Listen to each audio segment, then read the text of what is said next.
வணக்கம். Our thinking is our life. Think positive, stay positive. எப்பொழுதும் மகிழ்ச்சியாக இருங்கள். நன்றி செலுத்துங்கள். நம் எண்ணங்களே நம் வாழ்க்கை. எப்பொழுதும் அதில் தெளிவாக இருங்கள். அதிர்ஷ்டம்.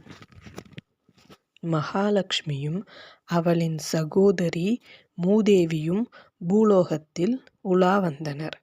அப்போது ஒருவனை அவனது எஜமான், "மூதேவி, என்னடா பண்ணியிருக்க?" என திட்டினார். இதைக் கேட்ட மூதேவி வருத்தமுடன், "பார்த்தாயா லட்சுமி, திட்டுபவன் கூட என் பெயரைத்தான் சொல்கிறான். இந்த வேலைக்காரனை இப்போதே பணக்காரனாக ஆக்குகிறேன் பார்" என ஆவேசப்பட்டாள். அவன் செல்லும் வழியில் பொற்காசு மூட்டை ஒன்றை கிடைக்க செய்தாள். அவனும் எடுத்து செல்ல மனைவி சந்தோஷத்தில் குதித்தாள். அண்டை வீட்டு பெண்ணிடம் உழக்கு வாங்கி வந்து காசை அளக்க ஆரம்பித்தாள். உழக்கு கொடுத்தவளோ சதிகாரி. எதற்கு உழக்கு என அறிய அதன் அடியில் புலியை ஒட்டி கொடுத்தாள். அவளது எண்ணம் போலவே உழக்கை திருப்பி கொடுக்கும்போது புலியில் பொற்காசு ஒட்டியிருந்தது.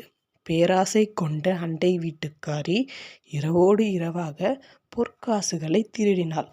பணத்தை இழந்த வேலைக்காரன் மீண்டும் வேலைக்கு சென்றான். ஒரு வைர மோதிரம் கிடைக்க செய்தாள் மூதேவி. அதை அணிந்த அவன் குளத்தில் குளிக்க சென்ற இடத்தில் கையை உதறவோ தண்ணீருக்குள் மோதிரம் விழுந்தது. எவ்வளவு தேடியும் பயனில்லை. சளைக்காத மூதேவி முத்து மாலை ஒன்றை கிடைக்க செய்தாள். மோதிரம் போல இதுவும் போய்விடுமோ என்ற பயத்தில் குளக்கரையில் கழற்றி வைத்துவிட்டு குளித்தான். ஆனால் அவன் திரும்பி வந்தபோது மாலையை காணவில்லை. தன் கெட்ட நேரத்தை எண்ணி அவன் வருந்தினான். மூதேவியும் தங்கை மகாலட்சுமியிடம் நடந்ததை விரிவித்தாள். இரக்கப்பட்ட மகாலட்சுமி அவனுக்கு அருள் புரிய முடிவு செய்தாள். மறுநாள் காலை குளத்தில் மீன்கள் பிடித்து மனைவியிடம் சமைக்க சொல்லி கொடுத்தான். விறகு இல்லாததால் பனை ஓலைகளை வெட்டி வர சொன்னாள் மனைவி. மரம் ஏறிய போது அதில் பறவையின் கூடு ஒன்றில் மாலை தொங்குவதை கண்டான் அவன். குறிப்பிட்ட பறவையே மாலையை எடுத்திருப்பதை புரிந்து கொண்டான். இதற்கிடையில் வீட்டில் மீன்களை அறுத்தபோது வயிற்றில் மோதிரம் இருக்க கண்டாள் மனைவி.